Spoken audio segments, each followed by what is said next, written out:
Goeienaand julle, welkom terug. Ekskuus vir 'n week se onderbreking, maar miskien is julle nou weer hier vir mekaar. Ek hoop julle het almal julle huiswerk gedoen. As julle geweet julle huiswerk gehad. Dan moet jy ry. Kom ons maak ons oogies toe. Here, dankie dat ons weer kan stil raak by U na so 'n rowwe week. Here, U weet wat binne in ons elkeen aangaan. U weet wat by ons huise aangaan. U weet wat in ons gemoed, in ons harte aangaan. Here, maak dit asseblief stil vir hierdie uur, laat ons by U voete kan sit en net alles wat U vir ons wil wys opdrink, sodat ons krag kan kry vir die volgende week. Baie dankie vir die liefde. Amen. Goed, welkom aan ons twee nuwelinge. Ons is baie trots om te groei en dit is so lekker. Goed, so vir die wat nie weet nie, ons is eintlik besig met 'n studie van Openbaring. Okay? Maar soos wat ek altyd vir die ander sê, as jy so 'n boek vergelyk met 'n fliek, sien nou maar jy kyk na 'n fliek op Netflix, en jy lees Genesis wat die eerste 5 minute is, en jy lees Openbaring wat die laaste 5 minute is, of jy kyk dit, dan gaan jy glad nie verstaan wat in die fliek gebeur. So, dieselfde is, terwyl ons Openbaring doen, gaan ons moet verwys na die middel van die boek toe, om te verstaan wat nou eintlik daar aangaan. Okay. So julle sal sien elke nou en dan, terwyl ons besig is met Openbaring, spring ons terug ergens anders. Okay, maar ek sal dit vir julle mooi verduidelik. En dis hoekom ons met hierdie spesiale Bybel werk. Hy is net spesiaal omdat hy meer inligting het, maar dis 'n gewone Bybel. Okay, maar hy het bietjie kaarte in en hy het byskrifte en goed in. Goed. So ek het nou vir julle gesê julle moet oopmaak by Eksodus 7. Wie kan vir my sê waar gaan Eksodus 7? Kom Damien. Maar dat land al. Die opdrag aan Moses sal aan raai. Nee. Maar is dat die Moses? Dit is die opdrag vanmiddag, maar Moses het baie opdragte gehad. Watter een? Was dit in plek? Die 10 pla. Okay, in jou kinderbybel in die laerskool. Ons het actually nog toets geskryf daaroor. Ons het Bybeltoets geskryf en daar was altyd 'n vraag. Wat was die 3de plaag? Wat was die 8ste plaag, né? So ons het geweet daar was vlee en daar was sprinkane en daar was water wat in bloed verander het. Maar nooit het iemand vir my gesê hoekom nie. Hoekom het die Here die Egiptenare se water in bloed verander? Hoekom het hy paras gestuur en nie muise nie? Ek's baie banger vir 'n muis as vir 'n pad. Okay? So as mense begin oud genoeg word om die vragies te vra, dan kom jy agter die Here doen niks net sommer nie. Daar is 'n rede vir alles wat hy doen. En ek het dan nie hierdie stukkie vir julle uitgedeel nie, want ons gaan eers later in Openbaring hiermee werk.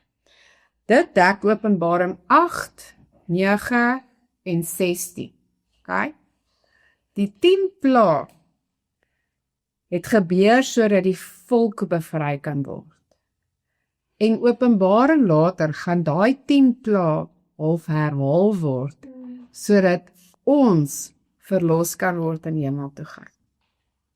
So behalwe dat hy die Egiptenare verlos het, is dit ook 'n verwysing vir iets wat eendag gaan gebeur. Onthou julle, ek het vir julle in die begin gesê, daai bladsy wat julle eenkant moet hou, partykeer is dit letterlik vir die mense wat daar is, maar partykeer is dit letterlik en toekomstig.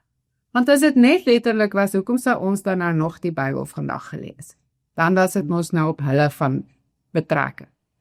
Maar jy gaan nou sien, dat dit op ons ook betrek. Okay, so ons nou 'n bietjie hier. Goed, so, julle eerste bladsy sê, afgode versus God. Okay, VS gaan vir versus. So, as jy nou in Engels sou sê, my kleintjie sou gesê het, the gods of Egypt versus my God. Nee? Dis 'n fight tussen die regte God en afgode. Goed. So die 10 pla is nie net sommer plan. Daar het ek vir julle geskryf. God se oordeele en sy waarskuwings reg deur die Bybel, van Genesis tot by Openbaring, is nie net likraak nie. Likraak beteken somme net. Dis nie net somme net, maar doelbewus en vol betekenis. In die geval van die 10 plaae in Egipte, daar, Damien, is waar jy van die 10 plaae eendag vir jou klein laaitjie gaan moet leer, was elke plaag 'n direkte aanval op 'n spesifieke Egiptiese god of godin, of op 'n aspek van die Egiptiese leefwyse. Okay. So daai Egiptenare het 'n klomp gode gehad. Elke plaag was gemik om 'n afgod se kop af te kap. As mense dit nou so letterlik kan sê, né? Want onthou, hulle afgode was nie net airy-fairy mense daarbo nie. Dit was 'n standbeeld wat hulle actually gebou het. Of 'n sphinx wat daar gestaan het, of iets wat gebou is om die baie mooi piramide op te pas, of iets wat die Nylrivier opgepas het. So dit was letterlik om met die afgode klaar te speel.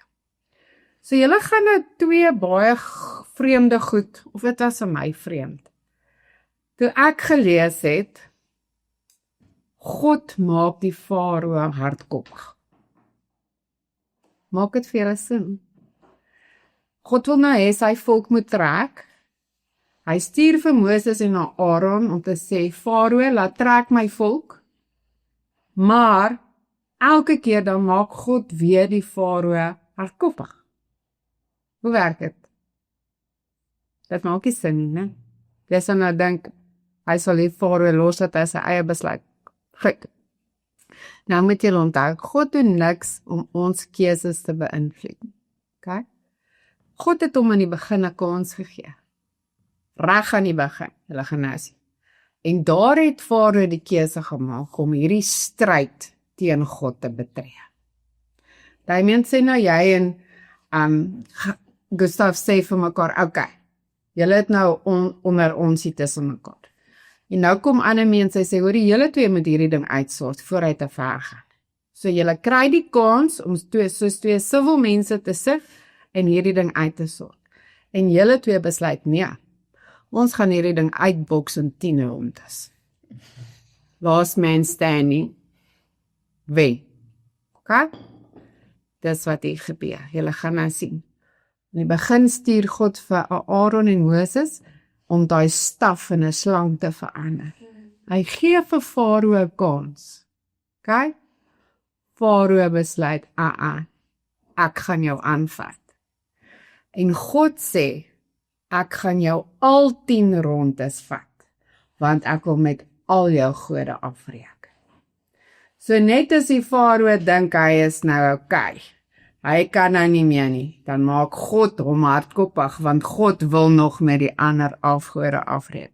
10 rondes, nie halfpad uitchiek. Klank soos by my, ek het laaste 2 weke was groot gewees. Klomp rondes deurgewerk het. Okay. Ja. Goed, so kom ons kyk daar by vers 3. Of ons kan sommer by vers 1 begin. Okay. Hoofstuk 7 vers 1. Maar die Here antwoord, kyk, ek gee jou die gesag oor die Farao. Hy praat nou met Moses, né? En jou broer Aaron sal jou woordvoerder wees.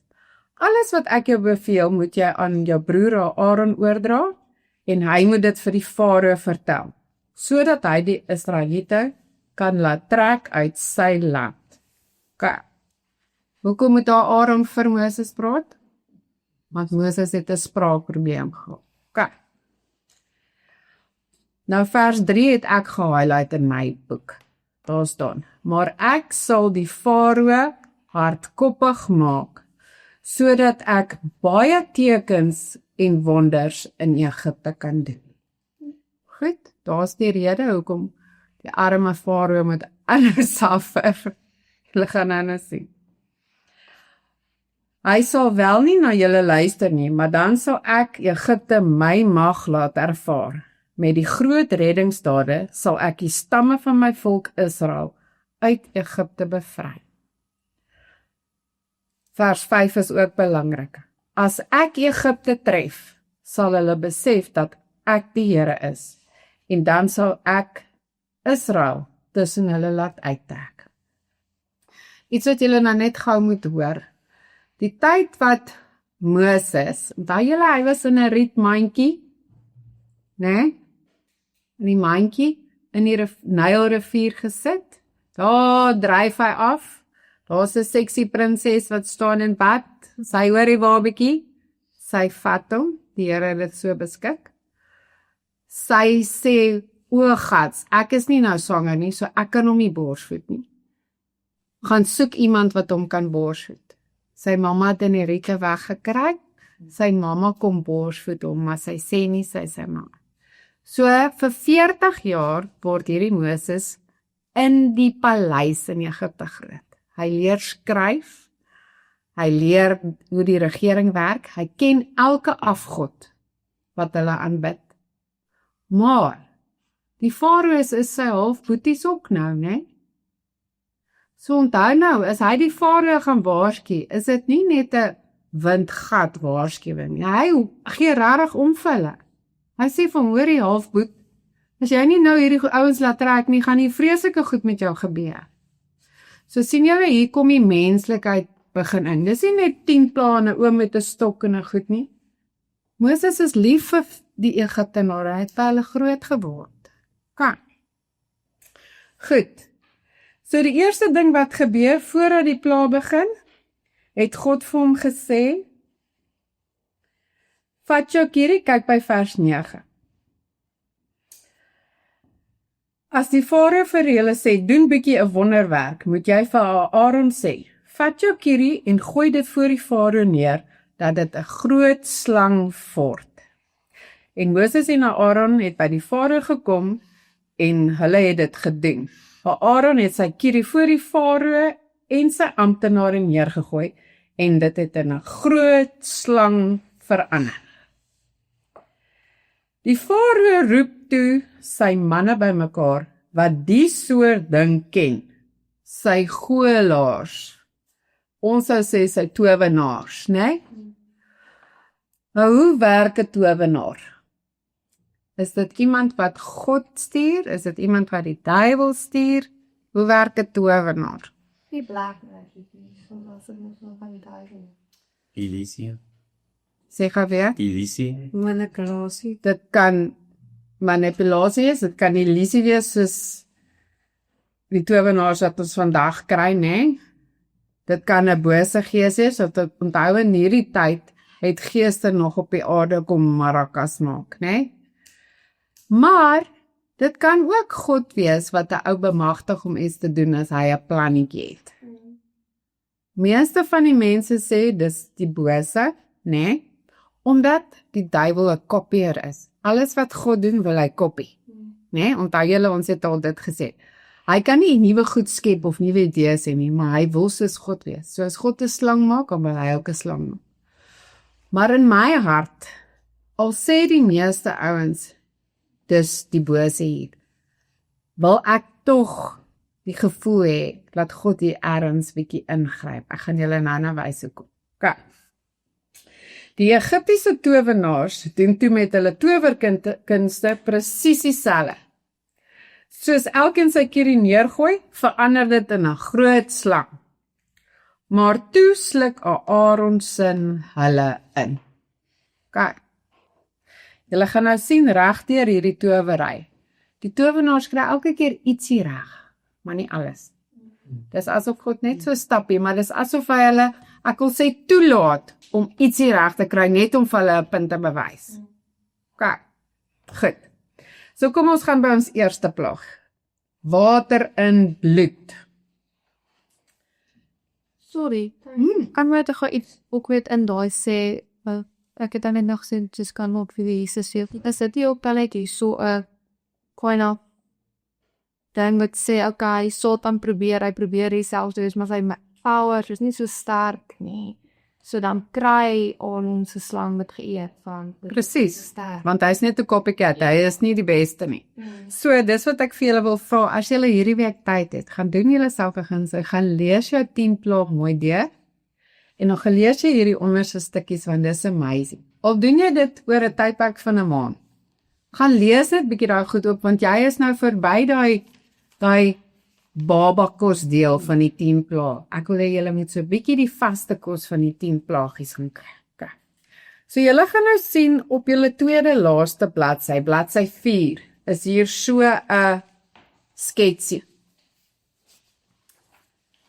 Daar's baie meer gode in Egipte gewees as hierdie wat ek vir julle hier gesit het. Maar hierdie is die 10 hoofgode waarmee God wil afreken. OK. So sien julle die eerste God, sy naam is, onthou nou dis 'n God met 'n klein lettertjie, né? Die eerste beeld, ek gaan hom op julle foon ook vir julle stuur laat dit in kleur is. Sy naam is Happy. So Happy, as jy daar by die eerste plag kyk, is die God van die Nylrivier. Hy is veronderstel om die Nylrivier te beskerm. OK? So die Nylrivier is die hoofrede hoekom Egipte so goed is, want daar's altyd water, hulle het altyd kos. OK? Die Nylrivier is hulle main asset. So wat doen God eerste? Water word bloed. Kyk bietjie daar by vers 17. So sê die Here, deur wat nou gaan volg, sal jy weet dat ek die Here is. Jy moet ook vir die Farao sê, met hierdie kierie in my hand sal ek op die Nyl se water slaan, en dit sal in bloed verander. Dan sal die vis in die Nyl vrak, en dit sal so stink, dat die Egiptenaars nie die water kan drink nie. Verder sê die Here vir Moses, sê vir Aaron, vat jou kierie en swaai dit oor al die water in Egipte, oor die kanale, die riviere, moerasse en damme, dat dit bloed kan word. Daar sal bloed wees in die hele Egipte, selfs in die hout en klipbak. Oh, imagine dit, julle. Bloed, hulle weet bloed op sigself gaan vrot en stink in daai warm Egipte. En dan nog die vrot visser. En hierdie stukkie wat hier in is van hout en klipbakke, dit beteken, oral waar hulle vir hulle afgodsbeelde gaan aanbid het en goed, het hulle uit hierdie hout, so hulle kan ook nie vir hulle afgode bid vir 'n week nie. Hulle diere kan nie water drink nie, né? Maar kyk nou mooi, dit is al die water wat bo kan die grond is. Kyk hoekom sê ek so. Kom ons kyk nou net bietjie verder, daar by vers 22. Maar die Egiptiese towenaars het met hulle towerkunste dieselfde gedoen, sodat die Farao koppig gebly het. Nou sê my, as al die water in bloed verander is, waar het hulle nou skoon water gekry om met dieselfde te doen, né? Julle kan bietjie voor dit, ek wil net sien waar ek het raak gelees.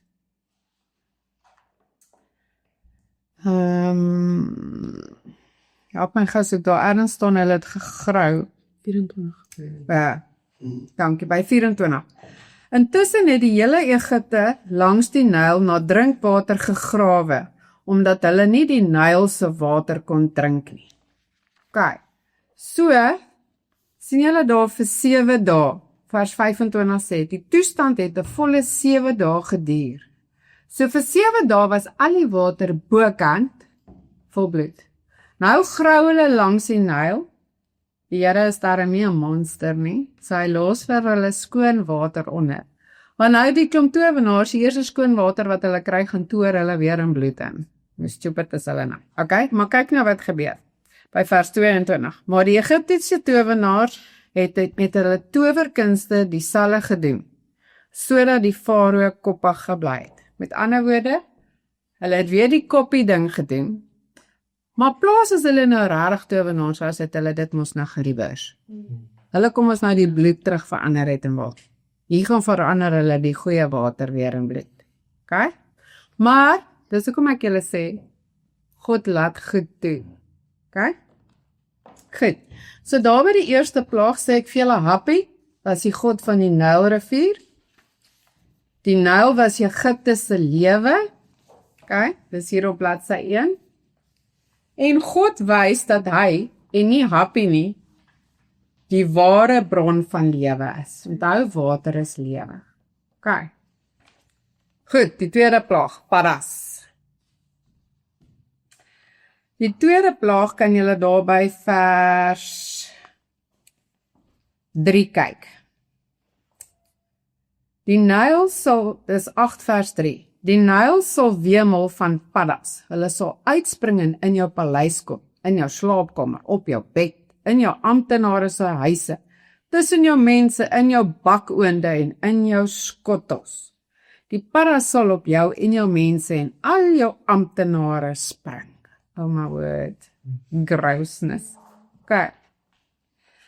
Verder sê hy, sê vir Aaron, swaai jou kierie oor die kanale, die riviere en moerasse. Dink nou net, die bloed's nou net weg, né?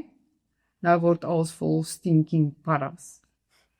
Laat daar paddas oor Egipte kom. Vers 7. Tog het die towenaars met hulle towerkunste dieselfde gedoen en ook paddas oor Egipte laat kom. Hoe dom kan jy nou wees? Tower dan nou die paddas weg. Sien julle die copycat? Hy kan niks reverse. So whether dit God is wat dit toelaat, of die duiwel wat net dom is. Hy is nou so uit daarop om sy powers te bewys, dat hy nie die teenoorgestelde doen nie. Okay. Vers 8 sê, hierna roep die Farao vir Moses en Aaron sê, kyk na hierdie amazing ding wat gebeur. Julle moet die Here bid, dat hy die paddas van my en my mense af wegvat. So hy gaan sê nie vir sy towenaars oor die toer hier gedag nie, hy sê vir hulle, gaan bid vir julle God, sê hy moet asseblief ophou met hierdie paddas. Okay? Dis die eerste keer wat ons sien wat die Farao 'n ander God aanbid. Dan sal ek die volk laat gaan, dat hulle vir die Here kan gaan offer. Okay? So hier word sy hartjie sag. Hy sê, ja, hierdie paddas is te veel. Vat hulle net weg, julle kan gaan offer. Vers 14.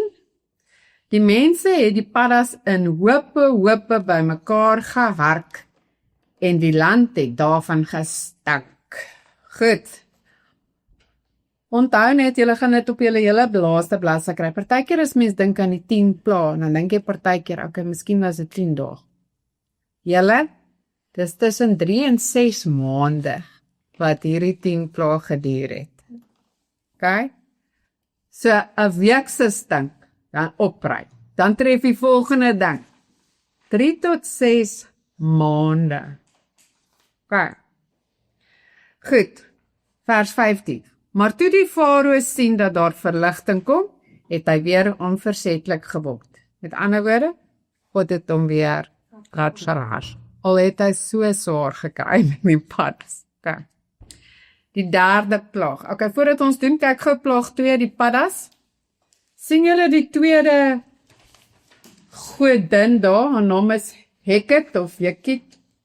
Sy het, as julle op Flix gaan kyk, sal julle sien, dis so 'n mooi vroukie met 'n paddakop.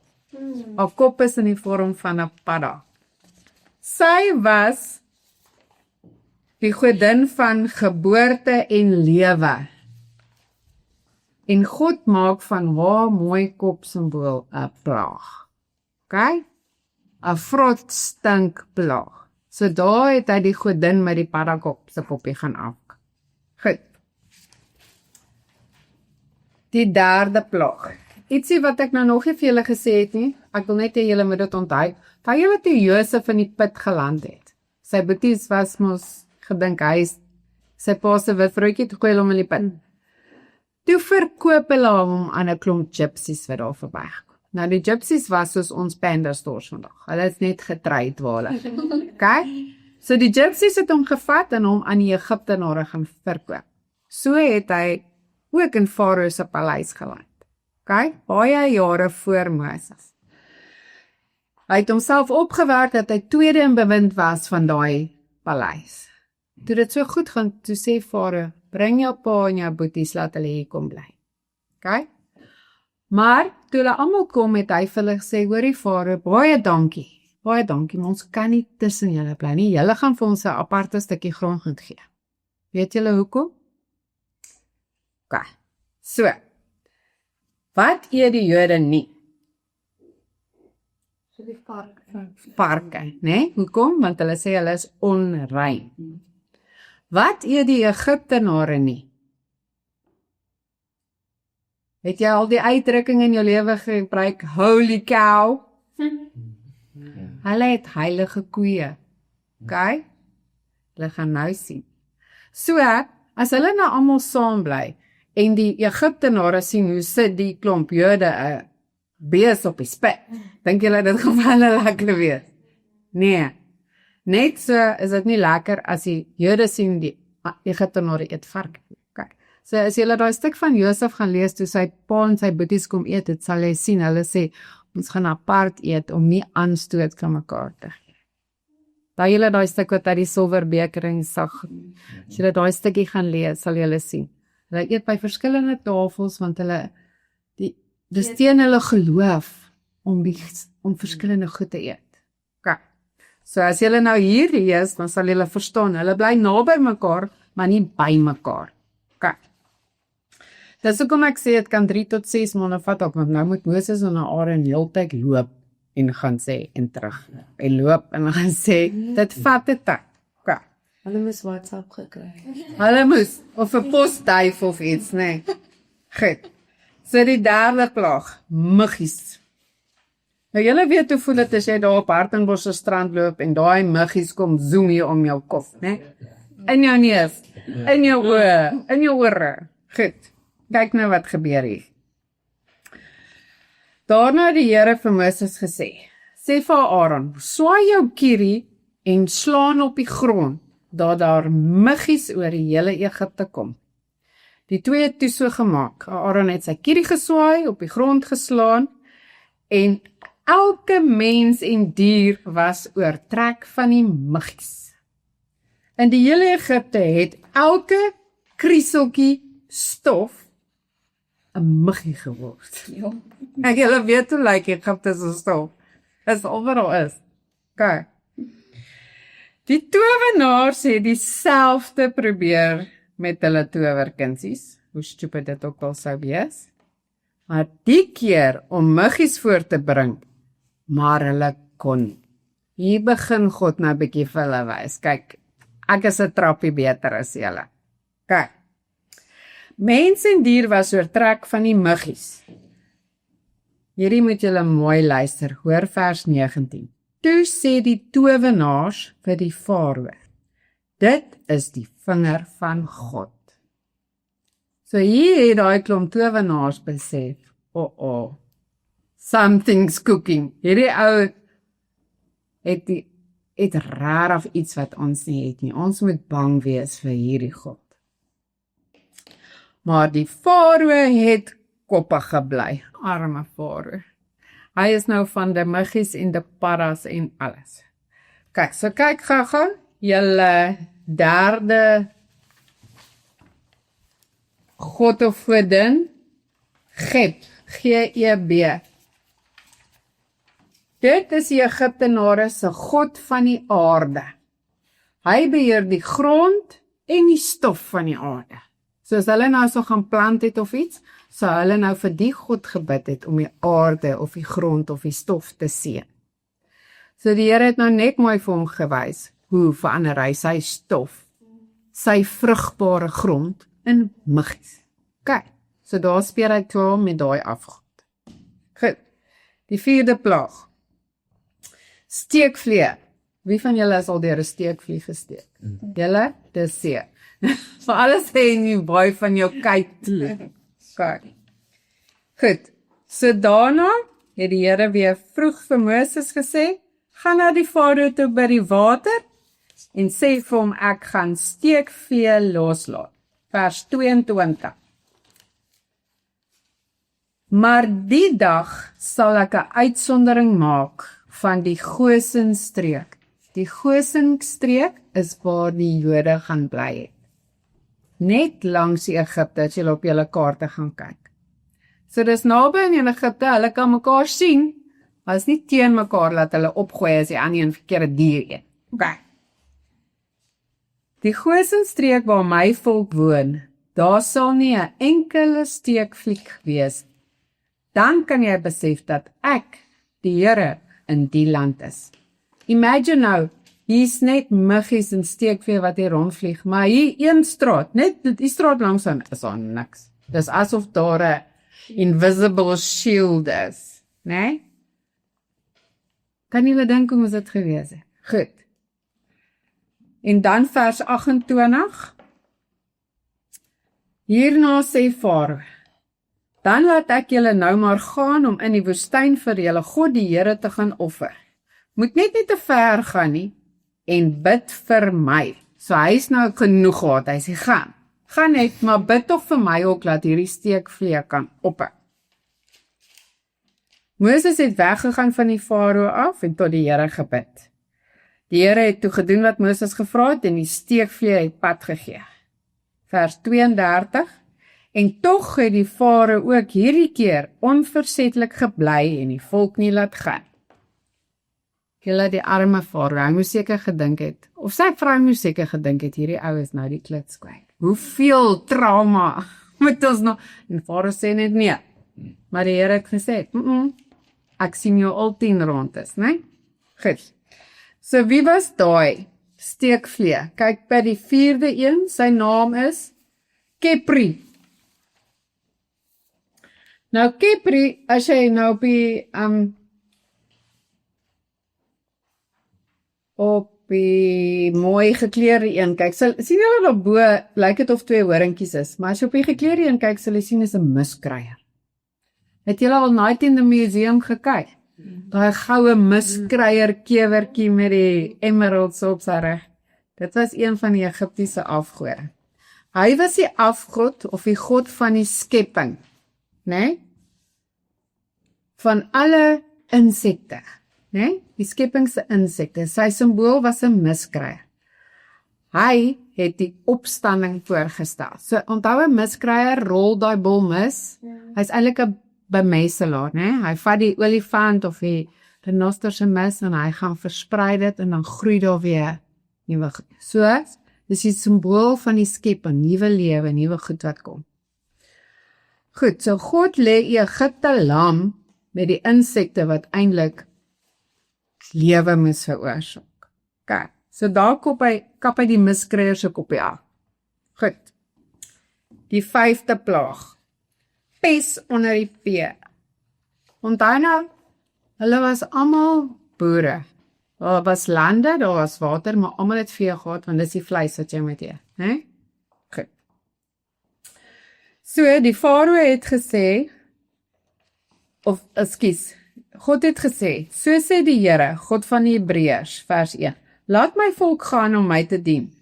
As jy weier, gaan ek jou baie swaar straf met pes onder al jou vee in die vat, perde, donkies, kamele, beeste en kleinvee. Die Here het onderskeid gemaak tussen die vee van Israel en van Egipte.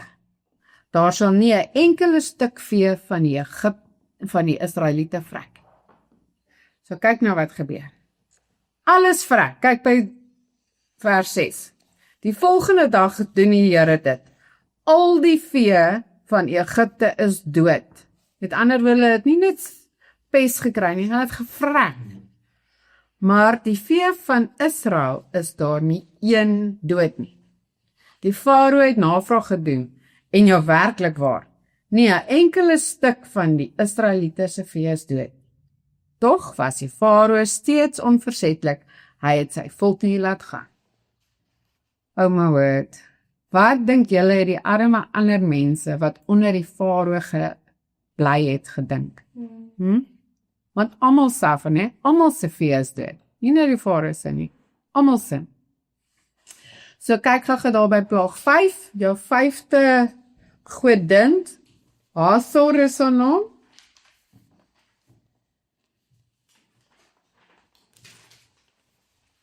Goed, so sy, as jy op haar prentjie gaan mooi kyk, het die koeikop. Dis die godin met die koeikop. Sy is die godin van liefde en beskerming. So daai koeigod moes nou mos die vee beskerm, né? Die koeie was as heilige diere beskou. God vernietig die vee wat aan haar gewy is. Sy kon hulle nie red nie. Hey, daar is die heilige koe in sy glorie. Holy cow.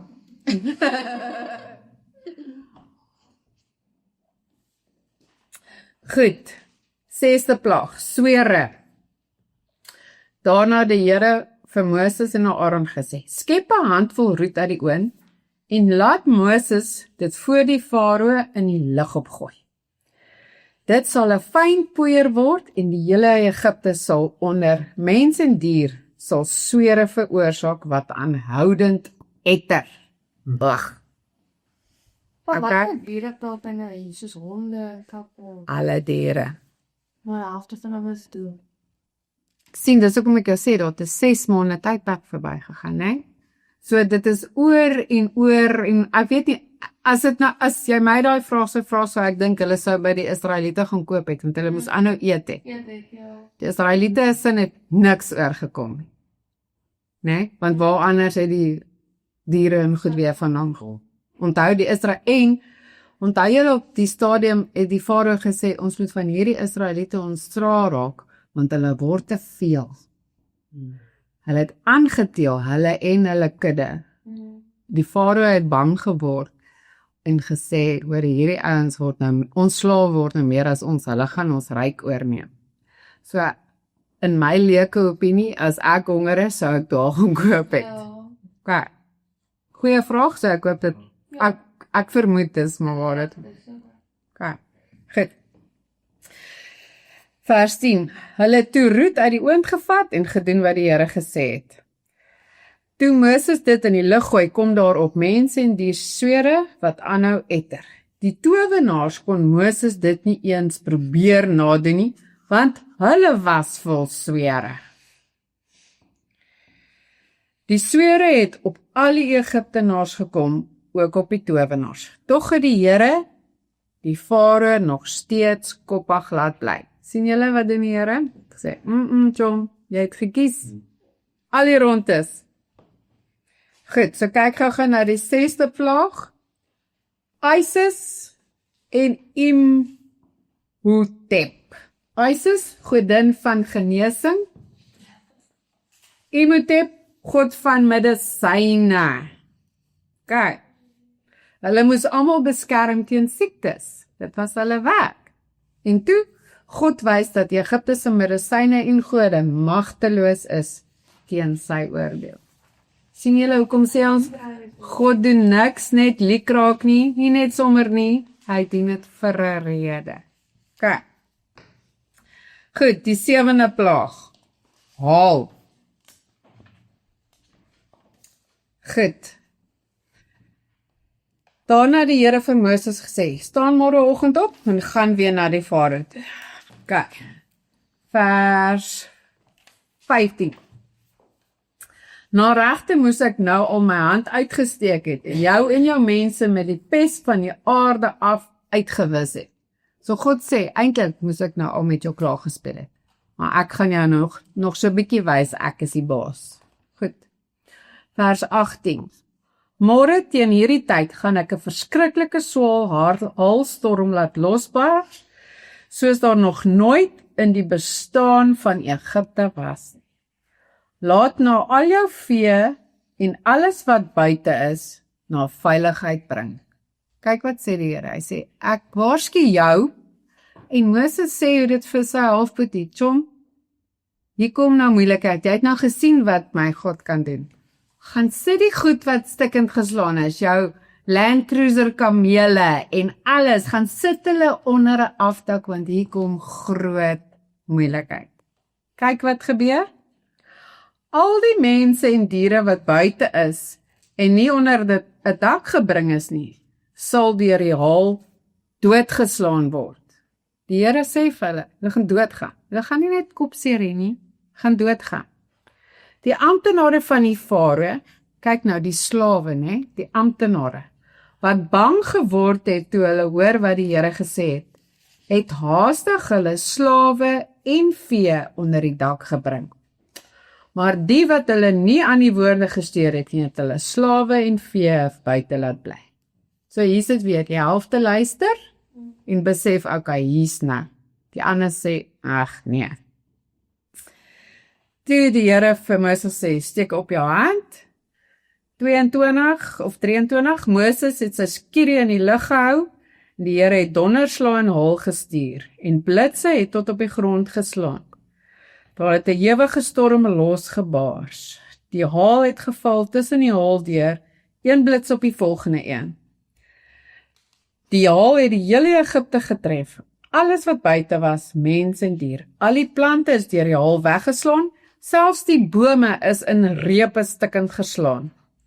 Net in die Gosen streek, waar die Israeliete was daar nie haal nie. Die Farao laat roep toe vir Moses en Aaron en sê, nou erken ek was verkeerd. Die Here het reg, ek en my mense is skuldig.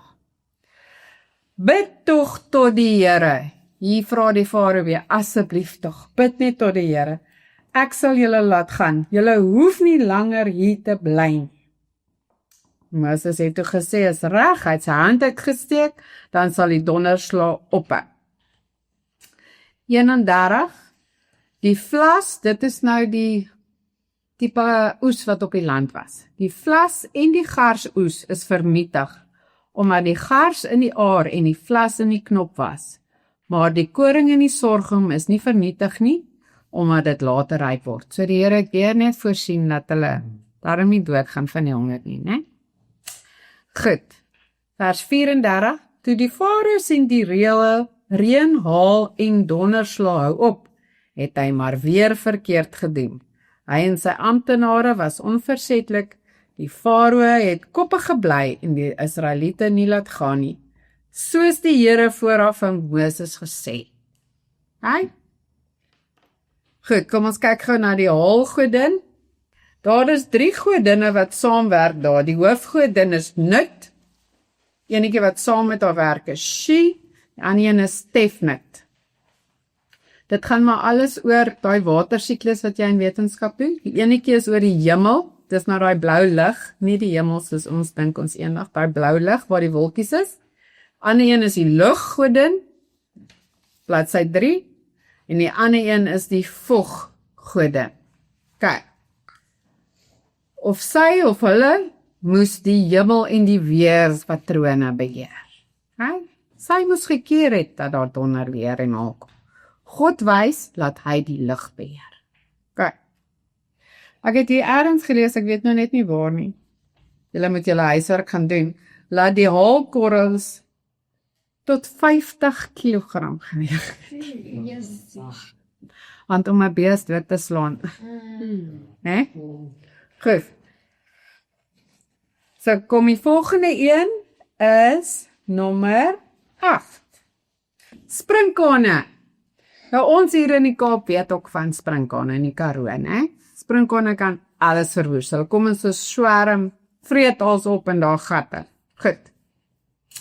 So die 9 of die 8ste plaas sê hy, gaan na die Farao toe, want ek het hom en sy amptenare onversetlik gemaak. Die Here sê, sodat ek hierdie wonders van my onder hulle kan doen. Sien julle daaroor ons weer, die Here doen dit, want hy wil sy wonders doen. Dan kan jy aan jou kinders en kleinkinders vertel, wat ek aan die Egiptenare gedoen het, en watter wonders ek onder hulle verrig het, om julle te laat besef dat ek die Here is. So hoekom sê die Here hier, hy laat al hierdie goed doen, dat hulle kinders en kleinkinders van vertel. Onthou julle toe Josef en sy boeties en goed nou Egipte toe gegaan het. Hulle het so lank daar gebly. God het hulle so lank daar laat bly, laat die hele ouer garde, wat aan hom ongehoorsaam was, uitgesterf het. Daar was nie meer mense wat God geken het, wat geweet het wat sy wonderwerkheid het. Die Jode wat daar was so deel van Egipte en van al daai gode en goed. Hulle het nie, onthou in daai tyd was daar nie Bybels nie. Moses het eers later hierdie goed laat opskryf. Hulle het niks gehad om te lees nie. Die oupas en oeroupas moes die boodskap oordra, maar dit gaan verlore. So God het gesê, ek gaan hierdie nuwe generasie wys. Hierdie nuwe ouens wat uit Egipte gaan ek wys, wie is die God. En onthou julle toe hulle nou uiteindelik trek, en vir 40 jaar in die woestyn geloop, daar was nog 'n klomp oudtoppies wat gekla het, ons is honger. ons is dors. Wanneer gaan, vat ons terug Egipte toe, want daar het ons ten minste nie honger gelei. Die God het hulle al om en om laat loop, totdat al daai klomp uitgesterf het. Hy het met sy nuwe generasie, die jonges, het hy Kanaan toe gegaan en oorbegin. Want jy kan nie vir 40 jaar in daai woestyn loop nie, daar is net so lank. Hy het hulle oogies so verblind, dat hulle eintlik al om en om geloop het, en dit nie agterloop, totdat die ouer garde uitgesterf. Dis hoekom hy sê, ek doen al hierdie wonders, dat julle dit aan julle jonger geslag kan oorvat. Okay. So wat het met die springkane gebeur? Kom ons kyk. Vers 5. Die land sal so toe wees onder hulle, dat 'n mens nie grond sal kan sien. Hulle sal elke groenigheidjie afvreet, wat oorgebly het na die haal. Selfs die wat van elke boom wat weer uitloop. Hulle sal oral in jou paleise wees, in die huis van jou amptenare. So iets het julle en julle voorvaders nog nooit gesien, vandat hulle in die land is, tot nou nie. Toe Moses omdraai en van die farao af weggaan, die amptenare sê toe vir die farao, luister nou mooi, vers 7, hierdie arme mense sê vir die farao, hoe lank gaan die man nog vir ons moeilikheid gee? Laat hulle nou maar gaan om hulle God die Here te dien, maar net die mans. U sal tog sien dat Egipte ten gronde gaan. Hy sê nou hoor hierso, laat die mans net gaan, want ons gaan niks van hierdie pragtige land hoor hê, né? Toe is Moses en Aaron na die farao toe teruggebring, en hy sê vir hulle, gaan dien julle God, maar net julle gaan. Moses sê, ons gaan almal, vers 9, met ons jong manne, ou manne, met die seuns en die dogters, die klein vee en die groot vee, want ons moet vir die Here gaan fees. En, wat sê hy nog? Hy sê, ons sal ons diere ook saamvat, né? Toe is hulle by die farao weg, vers 12, daarna het die Here vir Moses gesê, steek jou hand uit oor Egipte, en daar sal springkane oor die land kom, om elke groenie dingetjie op te eet. Toe steek Moses sy kierie op, en dit het gebeur. Die volgende môre was daar al verskriklik baie springkane. Swerm soos nog nooit tevore nie. Vers 16. Die farao laat toe haastig van Moses en Aaron roep en hy sê, ek het verkeerd gedoen teen julle God die Here, en teen julle. Vergeef my tog asseblief. Vers 18. Moses het van die farao af weggegaan en tot die Here gebid. Daar het 'n sterk wind van die weste kant af gekom, springkane opgeskep en in die Rietsee gegooi. Daar het nie een enkele springkaan in die hele Egipte oorgebly. Maar die Here het die farao weer koppig gemaak. Kyk. Die twee, kom ons gaan kyk gou na die springkane een. As julle Night in the Museum en van die ander Egiptiese flieks gaan kyk, sal julle Seth onthou. Seth het bietjie so 'n kop, ek wil amper sê soos 'n my Dalma. Daai honde met die puntore. Dauber. Ja, afgesê. Hy word baie keer deur so Doberman kop voorgestel. Julle kan mooi gaan kyk, daar's 'n paar van hulle. Ja. So Seth was die god van storms, chaos en beskermer van oeste. Né? Wat het die springkane gedoen? Hy kom en vernietig al hulle oeste. Of kap hy sê se kop af. Goed. Tweede laaste een. Hierdie was die belangrikste god van Egipte. Hy was die hoofgod. Ra. As julle daaronder in julle Bybels kyk, sy volle naam was Amon-Ra. So hy was die songod, maar hy was ook die hoofgod van al die Egiptenaarse gode. Okay. So die songod, wat gaan God doen? Dit donker maak. Okay. Vir 3 dae lank. Waar staan, steek jou hand op. By vers 22, Moses het sy hand in die lug gesteek. Vir 3 dae lank was dit pink donker oor die hele Egipte. Mense kon nie sien nie. die woongebied van Israel, was daar lig. Imagine nou jy kyk hier na jou, van Dias af Hartenbos, nou daar skyn die son, nie by ons is dit stuk donker. Kyk hoe donker was dit. Hulle sê, waar het ek het nou gelees? Hulle, vers 23, die mense kon mekaar nie sien nie, en vir 3 dae lang kon niemand iets uitdruk nie. Vers 24, toe die Farao vir Moses roep en sê, gaan dien tog net julle Here, julle vrouens en kinders kan saamgaan, maar julle kleinvee en julle grootvee moet hier agterbly. Hy het geweet as hy hierdie chommas laat trek, gaan hy nie terugkom nie, né? Farao sê, iets sal tog nie vir ons brandoffers en ander diereoffers gee om aan ons God te gee nie. Hy sê nou, hoe moet ons vir ons God gaan offer as ons nie diere kan vat wat ons kan offer? Daarom gaan ons vee beslis saam. En vers 27, maar die Here het die Farao weer koppig gemaak en hy wou hulle nie laat gaan. Goed, ons kyk gou na Ra. Ra was die sonvors, hy moes die son as ook die vorige gode beheer. God bring totale duisternis en bewys ook hier dat daar geen ander God as hy is. Kyk, laaste een. Die 10de plaag word aangekondig. Dood van die eerstgeborenes. Nou moet jy weet, Moses gaan na Aaron toe sê, Boeta, as jy nie nou luister, die gaan jou seun doodgaan. Nee?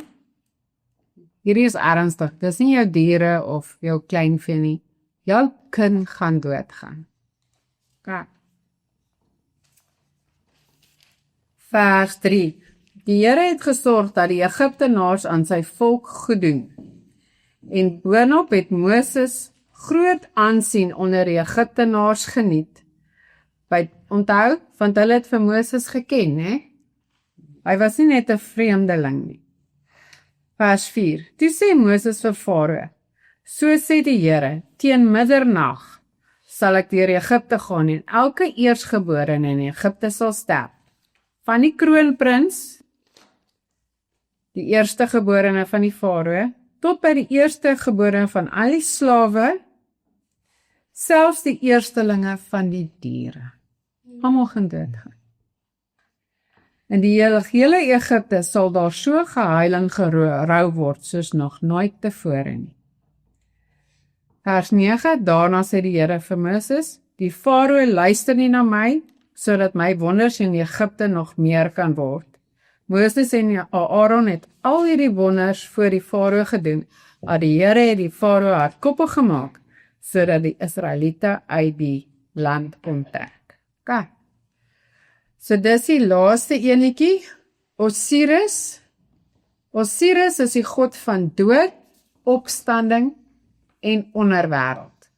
Hy was die regter oor wie mag lewe en wie mag doodgaan. Okay? God wys vir hom, dis net ek wat besluit wie kan lewe en wie gaan dood. So daar is die 10 plaae in vaste kos, nie meer babakos nie. So as jy bietjie meer wil weet, gaan lees daai onderste stukkies. So net so vinnig voordat ons afsluit, sal ek julle gou gewys. So in Eksodus 7 vers 20 het ons mos nou gelees van die Nyl wat die water in bloed verander. Ons gaan in Openbaring 8 lees. 1/3 van die see het in bloed verander. Okay? In Openbaring 16 gaan ons lees, dit het geword soos die bloed van 'n dooie. Die see het geword soos die bloed van 'n dooie. Okay.